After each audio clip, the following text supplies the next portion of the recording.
Joliba Morning News. Point de presse du recteur de l'Université internationale privée d'excellence, 2 points majeurs étaient à l'ordre du jour, à savoir la reconnaissance des diplômes de la structure et l'obtention de double diplôme par les étudiants. Restitution des recommandations de la table ronde sur la création de l'organe unique de gestion, c'était ce mercredi au Centre international de conférence de Bamako. Sommet Afrique-France, l'édition de cette année est exclusivement consacrée à la jeunesse d'Afrique et de France. Fidèles téléspectateurs du Morning, bonjour et bienvenue dans ce journal. Le recteur de l'Université internationale privée d'excellence a tenu un point de presse dans ses locaux ce jeudi 7 octobre 2021. Ce point de presse s'articule autour de 2 points majeurs qui sont la reconnaissance des diplômes de la structure et l'obtention de double diplôme par les étudiants. Écoutons son intervention au micro de Moussa Tembini. Ce matin, on a fait appel à la presse pour partager avec cette presse 2 bonnes nouvelles. Et la première nouvelle, c'est l'habilitation de tous nos diplômes, c'est-à-dire les diplômes de l'UE. Et la deuxième nouvelle, c'est la signature de la convention, des conventions de partenariat avec certaines universités étrangères. En commençant par la première nouvelle, qui concerne les habilitations de nos diplômes. Donc, c'est pour vous informer que tous nos diplômes soumis au niveau du ministère de l'Enseignement supérieur et de la Recherche scientifique ont été habilités, c'est-à-dire reconnus par l'État malien. Maintenant, ce qui concerne la double diplomation, la double diplomation permet à nos étudiants d'avoir 2 diplômes dans leur cycle, c'est-à-dire quelqu'un qui fait une licence en finance, qui veut avoir un bachelor avec une université partenaire, il peut bel et bien avoir un bachelor la même année avec une université partenaire. C'est-à-dire un bachelor par exemple en management et innovation ou un bachelor dans un autre domaine. Donc ça c'est un acquis pour l'université cette année.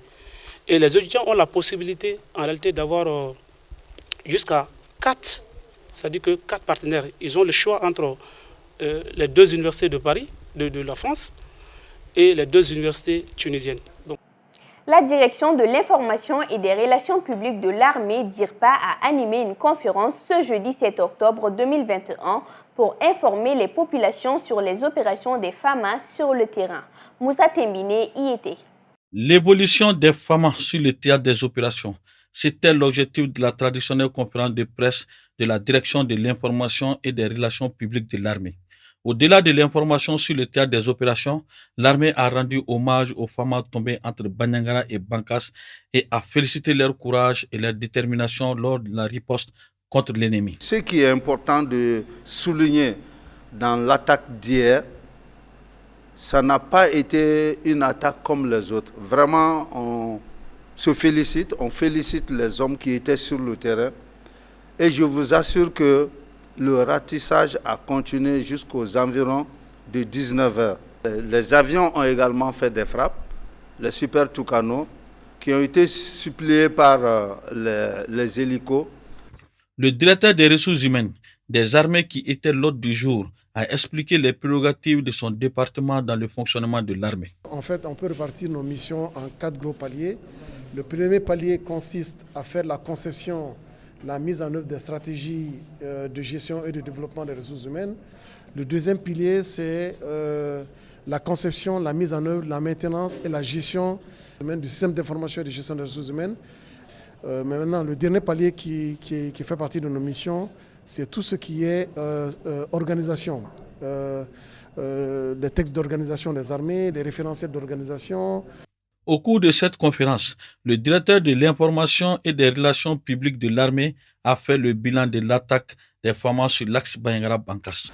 Ce matin, tout juste avant d'entrer, parce que je n'avais pas pu entrer en contact avec le commandement de Sévaré et le dernier bilan, je l'ai eu tout juste avant d'entrer dans la salle. Donc le dernier bilan fait état de 16 morts. 16 femmes morts, 9 blessés, 3 véhicules détruits. Et côté ennemi, il y a 15 15 morts. Il y a une vingtaine de motos qui ont été récupérées aussi hier.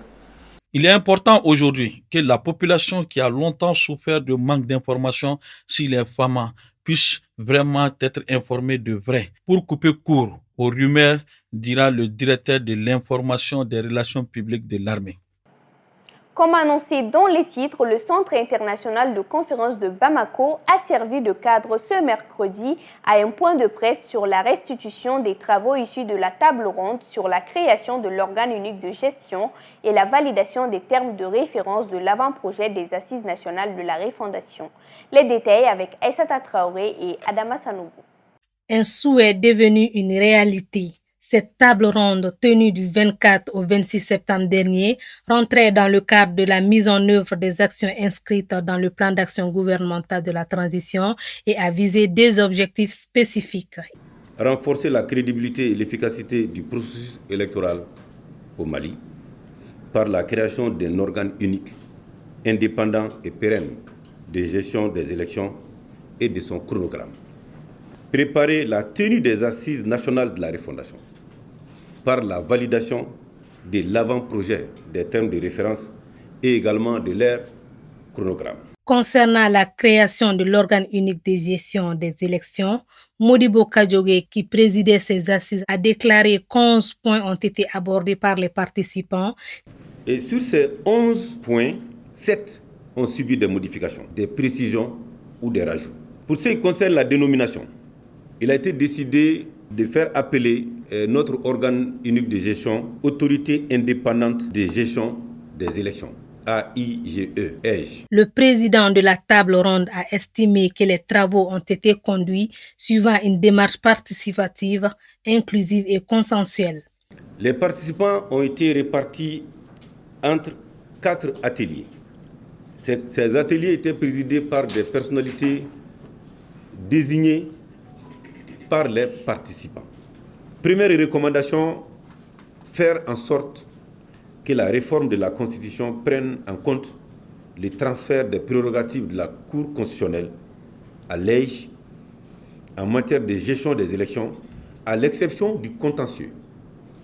Deuxième recommandation, procéder à la réforme constitutionnelle avant la fin de la transition. Troisième recommandation, encourager les candidatures féminines et les personnes vivant avec un handicap dans le cadre de la désignation des membres de l'EIGE. Quatrième recommandation, accorder une semaine aux partis politiques pour la mise en œuvre du chronogramme afin de mieux étudier l'avancement sur l'organe unique de gestion. Les participants à cette table ronde ont enfin convenu que les assises nationales de la refondation devront avoir un caractère décentralisé et se tenir sur la période indicative de 9 à 10 semaines au moins ou de 12 à 15 semaines au plus sur toute l'étendue du territoire, ainsi que dans les pays de résidence des Maliens établis à l'extérieur à partir de septembre 2021.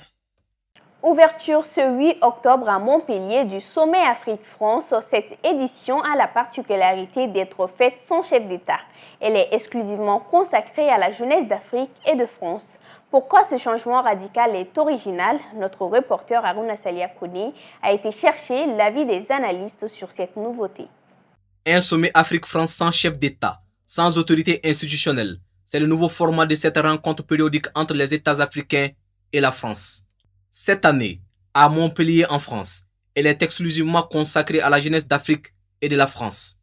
Ce format est original, estime notre confrère Serge Daniel. Au-delà de l'originalité, c'est le côté économique pour les pays invités qu'il faut saluer. Ça fait plus d'économie au pays. Lorsqu'un président de la République se déplace comme ça pour aller à ce sommet-là, un sommet de ce genre, vous avez au moins 500 millions de francs CFA qui sont dépensés, qui sortent des caisses de l'État. Lorsque les chefs d'État se présentent à ce genre de sommet, tout est déjà bouclé parce que les délégations, les émissaires, les ministres, les précurseurs font tout le boulot et les chefs d'État viennent une journée pour... Donc, j'ai l'impression qu'on ne va pas au fond des problèmes. Ce sommet sera certainement l'occasion pour la jeunesse africaine de poser au président français des questions qui fâchent. Ce que les gens disent, c'est nous avons... des milliers de soldats étrangers chez nous, nous avons l'armée malienne également, nous avons environ quelques centaines de djihadistes, mais nous ne comprenons pas pourquoi toute cette coalition n'arrive pas à vaincre les djihadistes. Donc on peut s'exprimer également là-dessus. Je pense que ça peut être aussi un moment d'explication, un moment de discussion. Les jeunes du Sénégal, de la Guinée peuvent poser, en tant que jeunesse africaine, cette question au président de la République française, et c'est à lui d'apporter les réponses pour les convaincre ou ne pas arriver à les convaincre. Selon notre confrère, ce sommet peut être un nouveau départ dans les relations entre la France et l'Afrique. Ce qui va changer, c'est l'après. Les jeunes ne sont pas comme les chefs d'État ou les politiciens. La jeunesse dit ce qu'elle pense. Je veux bien croire que ce sera une nouvelle respiration dans les rapports. Et le jeune malien, le jeune du Burkina, du Ivoirien, le SMIC qui commet à tous ces jeunes-là, c'est de dire nous voulons être bien formés, nous voulons la démocratie, nous voulons être plus indépendants, nous voulons du boulot et nous voulons qu'on nous écoute sur nos attentes. Dans le programme, le sommet s'articule autour de 5 grandes thématiques, à savoir l'engagement citoyen, l'entrepreneuriat et l'innovation, l'enseignement supérieur et la recherche scientifique, la culture et le sport. Disparu pendant plus d'une semaine, un enfant albinos âgé de 3 ans a été retrouvé mort par ses parents. Un cas qui fait accroître le nombre d'albinos tués mystérieusement. Fervent défenseur de la cause des albinos, Salif Keita et sa fondation s'insurgent contre cette situation. Plus de détails dans cet élément. Jamais, plus jamais ça. Cela doit être l'un des pires crimes que nous, humains, pouvons commettre. C'est une honte pour le Mali et le monde, a dénoncé l'artiste Salif Keita sur son compte Facebook. En effet, à Mamaribougou, une ville située à 15 km de Bamako, Ali Keita, un enfant atteint d'albinisme, âgé de 3 ans, a été retrouvé dans un puits abandonné, avec la tête et quelques organes enlevés selon les membres de sa famille. Au dire des proches de la famille, lors d'une conférence de presse organisée pour la cause, l'enfant avait été aperçu pour la dernière fois chez une femme, une devineresse où il s'était rendu pour une fête d'anniversaire. Depuis, il n'est pas revenu à la maison. D'abord porté disparu le 8 septembre dernier, l'enfant sera retrouvé une semaine plus tard avec des organes mutilés dans un puits. Selon un proche de la famille, le môme a été reconnu à travers ses habits. La gendarmerie et le tribunal de la commune 4 ont tout de suite été alertés. Il est à rappeler qu'au Mali, les albinos subissent fréquemment des crimes similaires à celui-ci, dans une société où l'albinisme est perçu par certains occultistes comme une source puissante de pouvoir, surtout à la veille des élections présidentielles. Ainsi, les attaques contre les albinos sont récurrentes. L'avant-dernière remonte en 2018 à Fana. Une enfant du nom de Ramata Diarra, aussi atteinte d'albinisme, avait été retrouvée morte, les membres amputés. En outre, connu pour sa ferveur dans la défense de la cause des albinos, le célèbre chanteur Madeng Salif Keita a toujours usé de son arme unique, qui est la musique, pour sensibiliser le public sur la maladie de l'albinisme. Dans un communiqué publié le 30 septembre dernier, la Commission nationale des droits de l'homme, CNDH, convie les autorités maliennes à réagir contre les auteurs des violences liées à la pratique d'esclavage à Bafoussam dans la région de Kaï. Les détails avec Oumou Makalou. Il y a de cela quelque temps, dans certaines localités du cercle de Bafoussam, plus particulièrement les communes de Oussoubi, Djandja et Tomora, faisaient face à de vives tensions sur fond de l'esclavage par ascendance. Plusieurs morts avec des blessés et des dégâts matériels ont été décelés lors de cette attaque. La Commission nationale des droits de l'homme trouve affreux cet acte. Dans un communiqué publié le 30 septembre, la Commission nationale des droits de l'homme condamne le fait et invite les autorités à réagir face à cette situation désastreuse. Pour elle, ces attaques violentes constituent des atteintes au droit à la vie, à l'intégrité physique de ses citoyens. Le communiqué rappelle entre autres les dispositions de l'article 2 de la Constitution du Mali, selon lesquelles tous les Maliens naissent et demeurent libres et égaux en droit et en devoir. Toute discrimination basée sur l'origine sociale, la couleur, la race, le sexe, la religion et l'opinion politique est condamnée. Néanmoins, le président de l'institution et ses lieutenants réclament aux autorités compétentes une poursuite judiciaire des auteurs, co-auteurs et complices de ces violations des droits de l'homme. La structure administrée par Agibou Boiré refait appel au gouvernement afin d'initier dans les meilleurs délais un dialogue inclusif en vue de la résolution durable de la question de l'esclavage par ascendance, en particulier dans les régions de Kaï, Kita et Nyono et en général au Mali. Il appelle aussi les populations concernées à cesser tout acte de violence et à œuvrer en faveur de la paix et de la cohésion sociale. Nous parlons du prix Nobel de la paix dans l'infographie du jour. Le prix Nobel de la paix récompense la personnalité ou la communauté ayant le plus ou le mieux contribué au rapprochement des peuples, à la suppression ou à la réduction des armées permanentes, à la réunion et à la propagation des progrès pour la paix, selon les volontés définies par le testament d'Alfred Nobel. Cela comprend la lutte pour la paix, les droits de l'homme, l'aide humanitaire et la liberté. Le prix de l'année peut être partagé entre 2 voire 3 personnalités ou institutions ayant rendu de grands services à l'humanité par la voie diplomatique. Il a été attribué pour la première fois en 1901 à Henri Dunant pour son rôle dans la fondation du Comité international de la Croix-Rouge. Des récompenses ont été décernées en 1917, 1944 et 1945. Mais le prix n'a pas été attribué les autres années des 2 guerres mondiales. Aucune récompense n'a été décernée les années où aucun candidat n'a pu faire l'unanimité. Comme l'avait décidé Alfred Nobel, les lauréats du prix Nobel de la paix sont choisis par un comité nommé par le Parlement norvégien, alors que les lauréats des autres prix sont sélectionnés par l'institution académique suédoise.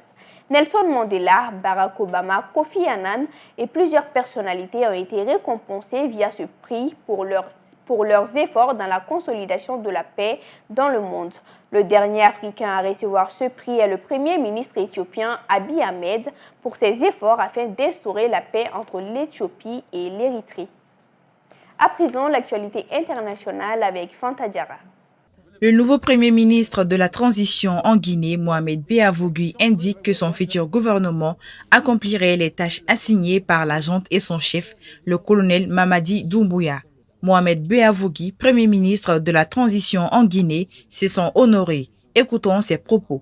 Le premier sentiment, c'est un sentiment d'honneur. Et puis, très sincèrement aussi, avec beaucoup d'émotion, qu'on peut recevoir une telle responsabilité au moment d'une transition qui est cruciale pour le futur de notre pays. Et je suis extrêmement reconnaissant au président du CNRD, le président de la République, le colonel Mamadi Doumbouya.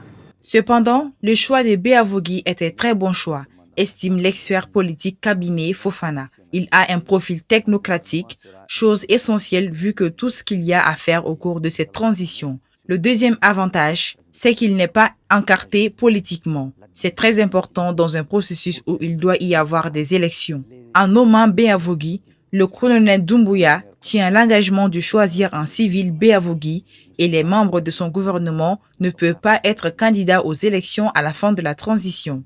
Mais la junte demeure sous la pression de la communauté des États de l'Afrique de l'Ouest, CEDEAO, inquiète de l'instabilité dans de ses États membres et d'un effet de contagion des coups d'État. Elle réclame des élections sous 6 mois. Le colonel Doumbouya paraît résolu à prendre bien plus de temps. Les relations nouées par Beavogui au cours de sa carrière pourraient aider à arrondir les angles avec la CEDEAO, note des experts. La Turquie critique Emmanuel Macron après la publication des propos attribués au président français, qualifiant le règne ottoman sur l'Algérie de colonisation et qui ont l'état des remous diplomatiques. Mevlut Cavusoglu, ministre turc des Affaires étrangères. C'est une grosse erreur que d'essayer d'entraîner la Turquie, dont l'histoire n'est pas entachée par la colonisation dans ces débats. Si Emmanuel Macron a des choses à dire à notre sujet, nous préférons qu'il les dise en face et non pas dans notre dos, tout comme le fait notre président Recep Tayyip Erdogan. Ces propos ont suscité la colère du gouvernement turc, pour qui les questions mémorielles sont très sensibles.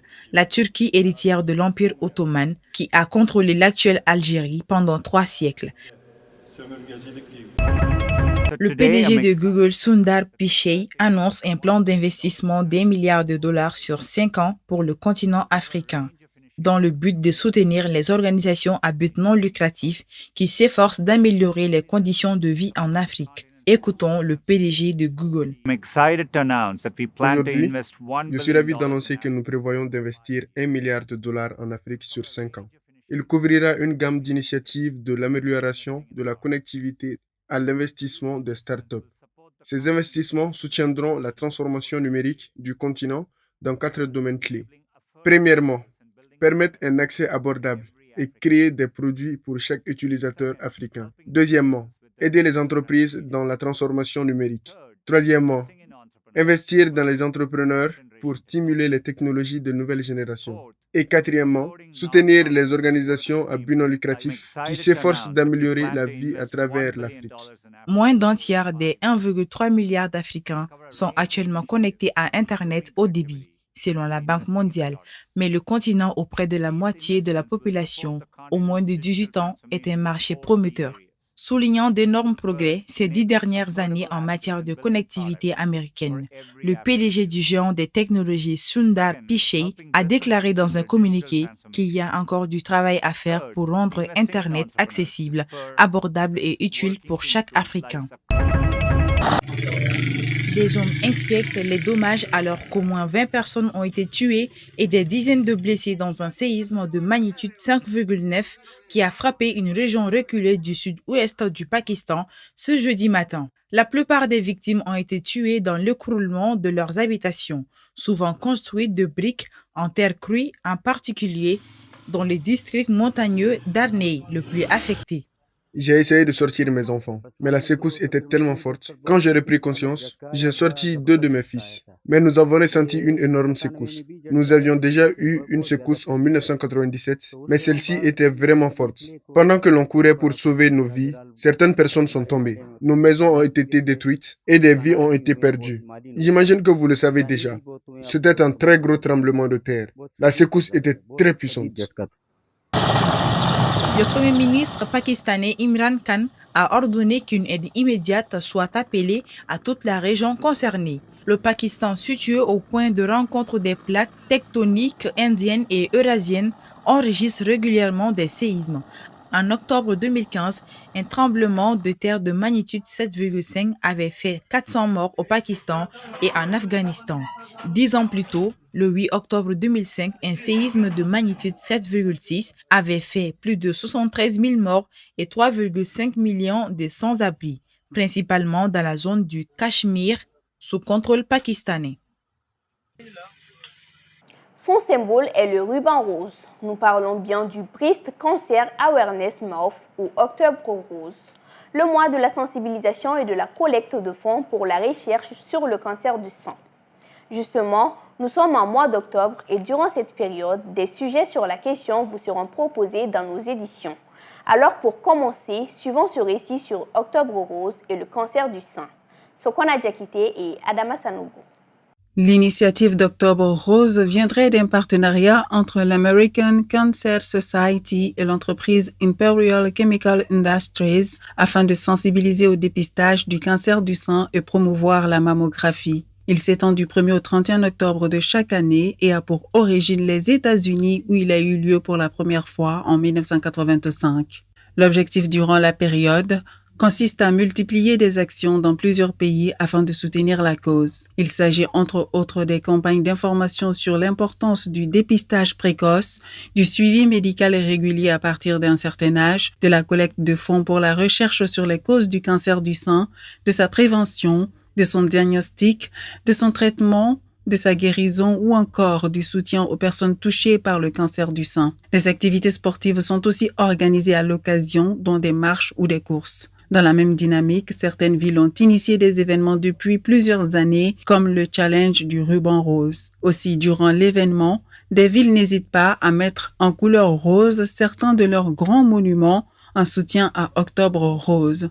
Le National Breast Cancer Awareness Month de la Getaway Arc, ou Arche Passerelle située dans le centre-ville de Saint-Louis dans l'État du Missouri aux États-Unis, ou encore la Tour Eiffel à Paris en sont des exemples. Selon certaines statistiques, une femme sur une dizaine sera touchée par le cancer du sein. Si le dépistage organisé s'adresse aux femmes âgées de 50 à 74 ans, même lorsqu'elles ne présentent ni symptômes apparents ni facteurs de risque particuliers, il est aussi recommandé de réaliser un examen clinique des seins par palpation tous les ans et ce dès l'âge de 25 ans. Généralement attribué aux femmes, les hommes seraient également concernés par cette maladie avec un taux de 1%. Selon des informations en date de février 2021 du Centre international de recherche sur le cancer CIRC de l'Organisation mondiale de la santé OMS, le cancer du sein touche désormais plus de patients dans le monde, avec 11,7% comparativement à toutes les tumeurs déclarées chez les hommes et les femmes. Il occupe la 5e place dans le monde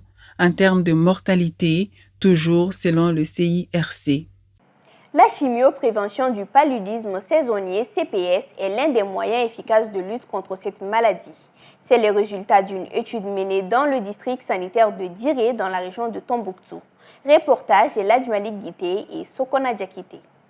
La CPS, chimioprévention du paludisme saisonnier, est un moyen de lutte contre cette maladie en un cycle de traitement complet par la sulfadoxine pyrimétamine et l'amodiaquine, deux substances qui agissent contre le Plasmodium falciparum, virus qui est la cause du paludisme suite à la piqûre de l'anophèle femelle, selon les experts de l'Organisation mondiale de la santé OMS. En effet, la CPS est recommandée dans les zones de la sous-région du Sahel où la transmission saisonnière est forte. C'est dans ce cadre que de juillet à octobre 2018, une étude sur ce traitement antipaludisme a été menée dans le district sanitaire de Diré, dans la région de Tombouctou, par Health Sciences and Diseases, HSD, et publiée dans la Revue de médecine et des sciences biomédicales. Ainsi, le centre de santé de référence CSRF de Diré et 3 centres de santé communautaires CESCOM sur les 18 que compte le district sanitaire ont été concernés par cette étude selon le rapport. Et sur un échantillonnage de 310 enfants, dont 51% de sexe masculin contre 49% de sexe féminin, les résultats obtenus à l'issue de cette étude montrent une diminution considérable de l'incidence et la mortalité du paludisme pendant la période sous CPS comparée à l'année sans CPS. Une réduction d'incidence de 41% et de mortalité de 15% ont été notées comparativement aux données de 2011 selon le résultat. L'étude a aussi révélé que la diarrhée et le vomissement ont été les plus signalés comme effets secondaires. Toutefois, ces effets mineurs pourraient aussi ne pas être forcément liés à la prise de la CPS. Ces données confirment l'efficacité déjà démontrée de ce traitement dans la lutte contre le paludisme. Cependant, une prise en compte des effets indésirables est nécessaire dans la mise en œuvre de ce traitement selon les experts. À côté des autres interventions de lutte contre le paludisme, le maintien et le renforcement des campagnes de chimioprophylaxie saisonnière contre le paludisme, surtout dans les zones où l'accès aux soins est difficile comme à Diré, pourrait être bénéfique pour ces populations. Pour rappel, le paludisme est un problème majeur de santé chez les femmes enceintes et les jeunes enfants de moins de 5 ans en termes de mortalité et de morbidité.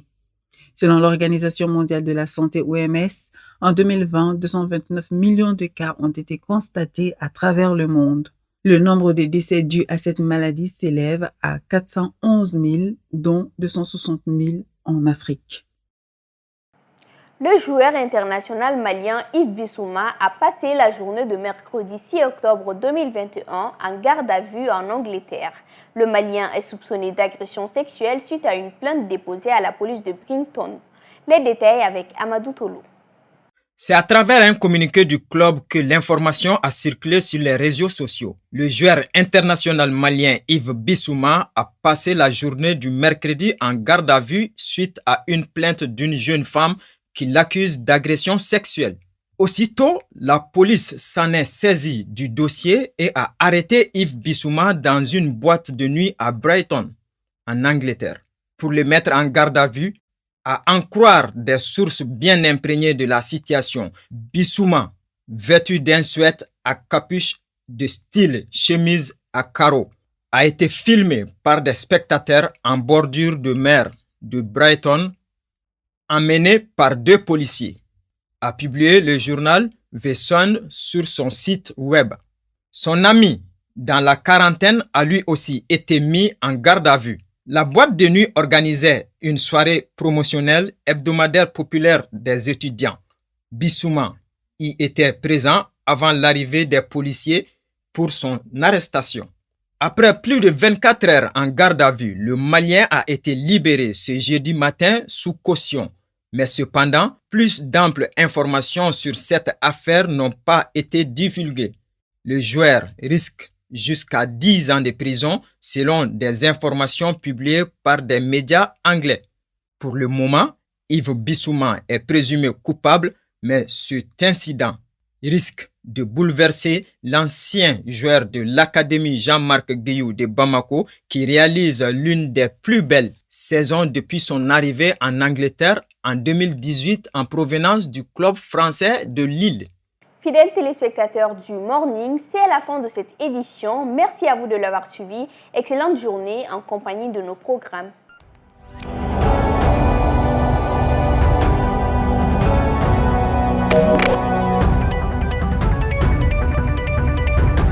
Joliba Morning News.